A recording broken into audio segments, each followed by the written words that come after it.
You took me there last time I visited, and I got food poisoning.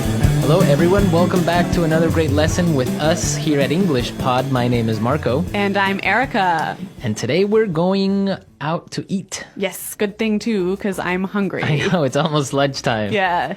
So today we're going to be talking about eating at a restaurant and giving some great recommendations and suggestions. Yes, we have language for describing food, for describing restaurants, and for making suggestions. Great, so let's start with our vocabulary preview for this lesson. Vocabulary preview. We have 2 words today from our dialogue, which you'll need to know to understand the dialogue. Great. The first one that we have today is food poisoning. Food poisoning. Food poisoning. Food poisoning. So food poisoning is not a good thing. not a good thing. It is when you eat some bad food and that food makes you sick. Yeah. So you get food poisoning. Okay, so food poisoning, yeah, not a good thing. Okay, the next word. Allergic. Allergic. Allergic. Allergic.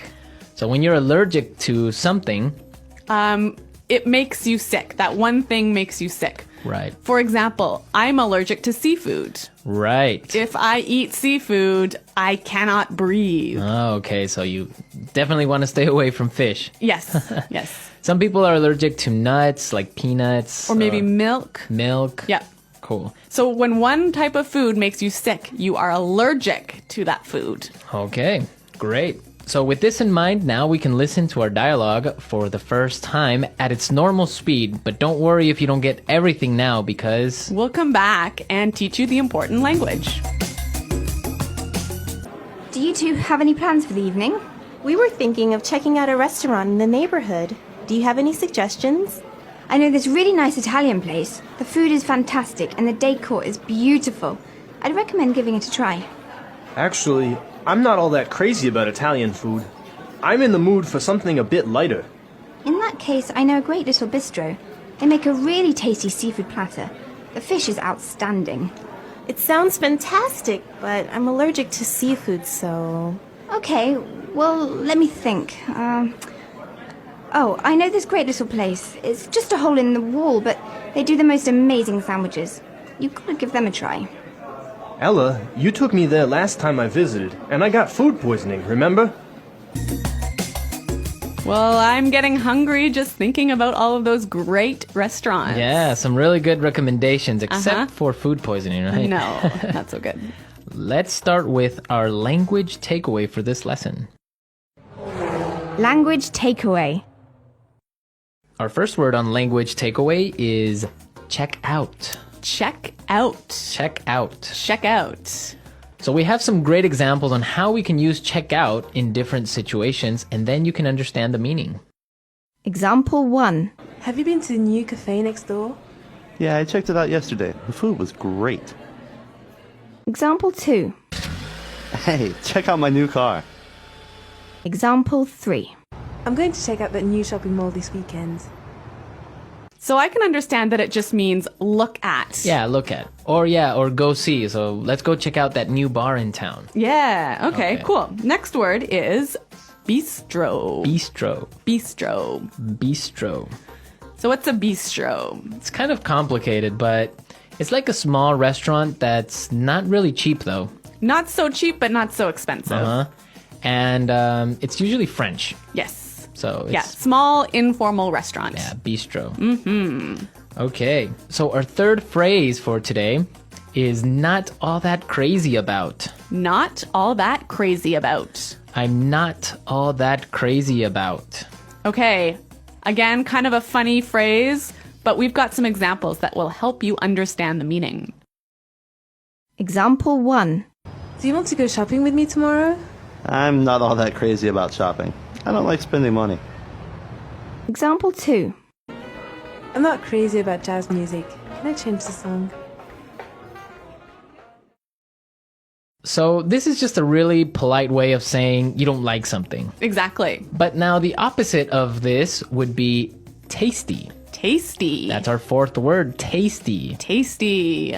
So when something is tasty, It's good. it's good. Like delicious. Delicious. Yeah. You know what? In English, we almost never say the food is delicious, but we always say, It's really tasty. Yes. This is really tasty. yes. Okay. Tasty. And our last phrase for language takeaway, in the mood for. In the mood for. In the mood for.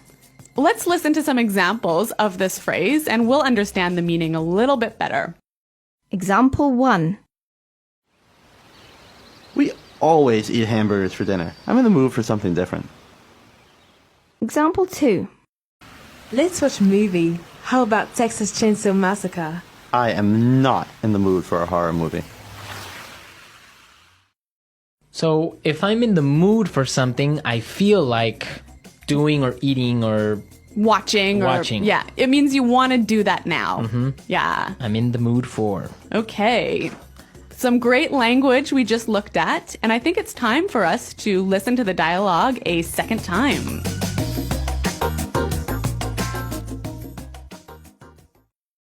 Do you two have any plans for the evening? We were thinking of checking out a restaurant in the neighborhood. Do you have any suggestions? I know this really nice Italian place. The food is fantastic and the decor is beautiful. I'd recommend giving it a try.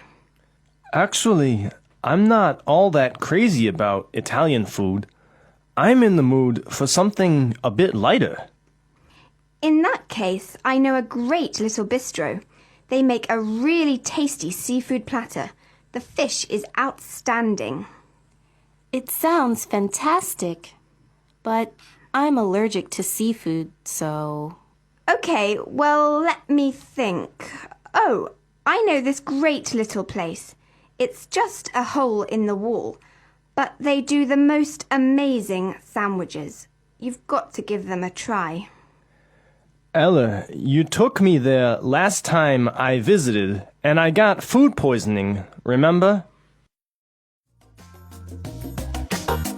Okay, some really great and useful phrases there, and I know you want to talk about specifically some of these phrases. Yes, today's lesson is all about making recommendations, right? Right. So let's look at some useful phrases in Fluency Builder.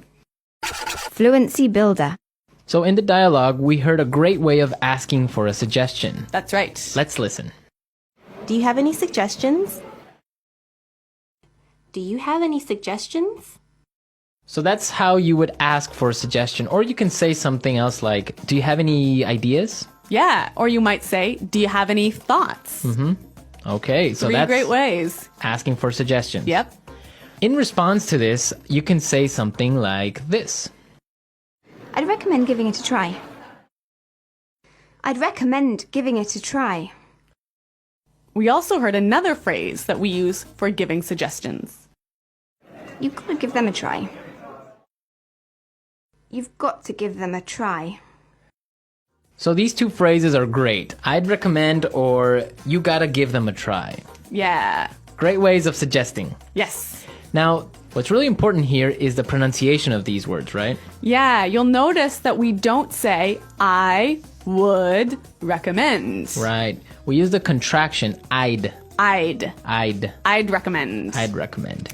Similarly, in the phrase, you have got to, we shorten that to say, you gotta. you gotta. You gotta give them a try. You gotta. You know what, guys? If you can shorten your phrases like this, if you can push the sounds together, you'll sound a lot more natural, hey?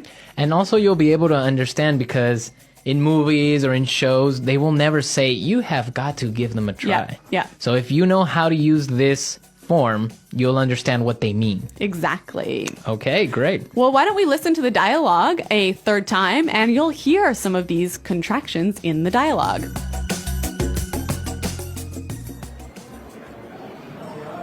Do you two have any plans for the evening? We were thinking of checking out a restaurant in the neighborhood. Do you have any suggestions? I know this really nice Italian place. The food is fantastic and the decor is beautiful. I'd recommend giving it a try. Actually, I'm not all that crazy about Italian food. I'm in the mood for something a bit lighter. In that case, I know a great little bistro. They make a really tasty seafood platter. The fish is outstanding. It sounds fantastic, but I'm allergic to seafood, so... Okay, well, let me think. Oh, I know this great little place. It's just a hole in the wall, but they do the most amazing sandwiches. You've got to give them a try. Ella, you took me there last time I visited, and I got food poisoning, remember? Okay, great dialogue. And Erica, I know that you have some food poisoning stories for us. Well, I don't know about stories, but I've definitely had food poisoning before. Yeah. One of the worst times that I ever had food poisoning was when I was traveling in Morocco. Okay. I had some really amazing orange juice, really fresh, squeezed that day in the morning. And then I got on a bus. Okay. I think you can see where this is going. Yeah, so I was on the bus, and then I started to feel really sick. And I was just hoping that the bus ride would be over soon. Yeah. But unfortunately, it wasn't. Oh, no. All I can say is that I was sick. And all I can say is that I was pretty sick and really, really unhappy. Yeah, I bet. Well, that's very strange that you got sick from orange juice, huh? Well, yeah, maybe it was with some dirty water or something like Yeah. that. I don't know. It was a terrible situation. Yeah, it's always complicated when you're traveling to other countries. It could be the water, it could be the way they prepare things. So Yeah. Food poisoning. Guys, I hope that you don't get food poisoning. And if you have any food poisoning stories, it would be great for you to share them. Okay, guys, thanks for listening. We'll see you there. Bye-bye. Bye.